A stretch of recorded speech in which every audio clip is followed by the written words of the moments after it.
Hey guys, what's up? I wanted to record this real quick while I still had this in my head, and I hope I'm able to get it off right because it's still early in the morning. Sun hasn't come up yet. I'm at work. Good tea. Anyway, me and my wife were talking about stuff. We, every now and then we this type of stuff I like talking about in my videos, when I start talking about things like civilization or religion or society or, the way human interaction, things like that. Me and my wife have these conversations all the time. Sometimes we debate and sometimes we actually just talk. And we were discussing a myriad of different things. And while we were talking about, it was mostly just based on different aspects of society, but one thing that kind of struck me a little bit. When we were talking about people who always are trying to, force their views upon other people or force their particular values or their particular way of life on other people because they believe it to be the best way. I mean, for all intentions, even the most backwards, hateful, conservative type person, the reason why they're doing what they're doing, some of them are just because they're mean-spirited, but other people are doing it because they think it's the right thing to do. They think that what they're doing will benefit society,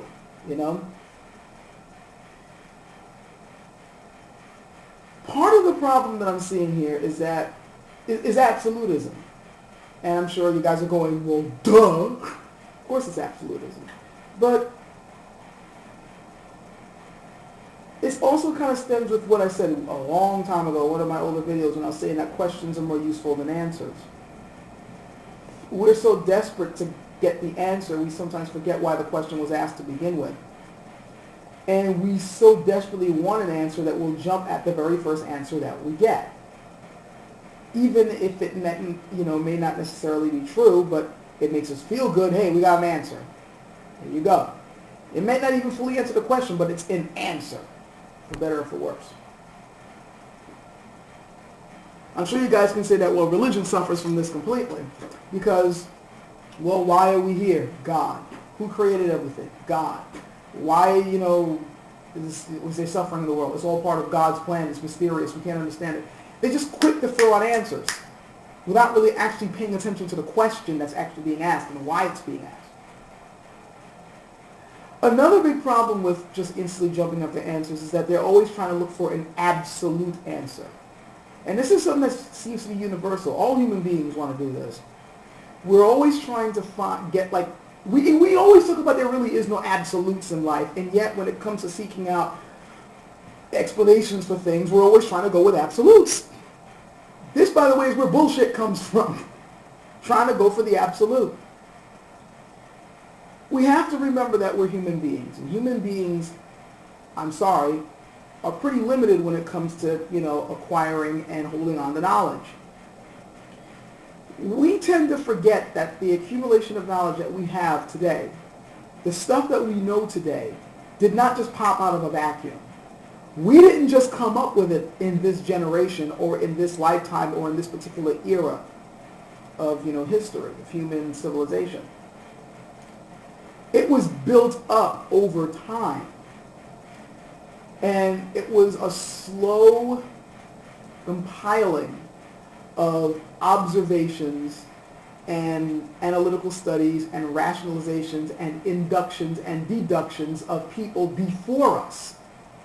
And they wrote down their conclusions or their particular observations, and people afterwards would read those things and compare it to their own information and go, I figured it out. But they wouldn't have been able to figure it out if not for the work done before them, and those people had a limited scope, and even the people afterwards, even though they go, oh, Eureka, I've gotten it, they're still basically working off a limited scope because they're basically working off their information, but they're just tying it to the information that was done before. So all the stuff that we have right now is all been accumulated by other people before us. Our technology, our understanding of society, our ability to understand how life works, the ways that we're beginning to work with genetics, DNA, biology, looking at the cosmos, things like that. All these things happened because some other people wrote down their basic observations in the beginning. But notice that everybody's just simply adding a piece to the puzzle. So that means whatever conclusions that they came up with back then were not absolutes. They were only fragments of the truth. They couldn't get the whole truth because, well, we're not really equipped for that. So that means even today, when we are, looking at something, we're trying to figure something out, and we think that we figured out the answer most likely is just a piece of the whole thing. It's not the whole thing. The best chance you have of getting the whole thing is looking at what everyone else behind you had already figured out, and that we're looking back and going, okay, this seems to be true. It's holding up. So far in time, it's holding up. So if you take that into account, it also means that anytime in the past you find somebody going, this is it, this is the truth of things, they were most likely wrong. This is why we come up with new things all the time and go, oh, our understanding of that is better now, or, oh, that was wrong, this is what it actually is. So that means two things. One, to take something that was observed in the past, or something that was stated about life or society or whatever in the past as the truth, and to hold it up today and say, oh, they got it right hundreds of years ago, it's the truth, is rather stupid. Because they had a limited scope of knowledge back then, and we have more knowledge now simply because of the accumulation of other people, and we had to put the pieces together. Those people didn't have the pieces back then. How the hell did they figure out the truth? That's the first thing to figure out. The second thing to note is that us, ourselves, are still part of this ever, continuing search for figuring out what truth is or what the answer is. So that means the conclusions that we come up with aren't necessarily the ultimate answer either. So for us to simply go, oh, I know this to be true and this is it, without considering the grays, thinking everything's in black and white, you got the absolute truth about whatever it is, you're bullshitting yourself. This, by the way, is ultimately why rational people can't be religious. Because religious people fall for both those pitfalls. One, they take something that was written in the past and go, oh, this is the absolute truth. Come on. And then second, whatever observations they might have, and they're doing it by faulty logic because they believe something and they're trying to prove that belief to be true rather than simply collecting the data and coming to conclusions about what the data is giving them, which is what you're supposed to do. But then they'll just think back and go, okay, the stuff I've put together, it proves that this is the absolute truth. No. Every human being looks at life differently and has a different experience of life depending on what they went through as they were growing up. And the data they collect is not necessarily going to be the same data that you're going to collect, or even if you're collecting the same data, they might process it differently. So you're going to have different perspectives of what truth is. Does that necessarily mean that their perspectives are going to be completely wrong? No. It's again simply like a white light going through a prism.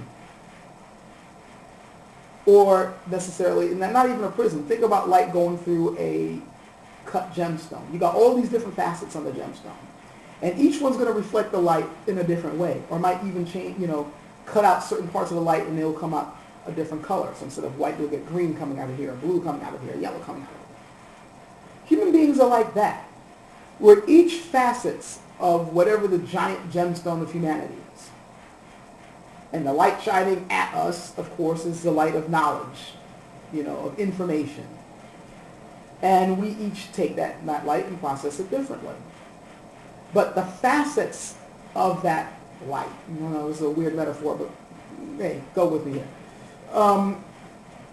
The facets are not the ultimate truth. The reflections that we're getting from it is just a piece of it.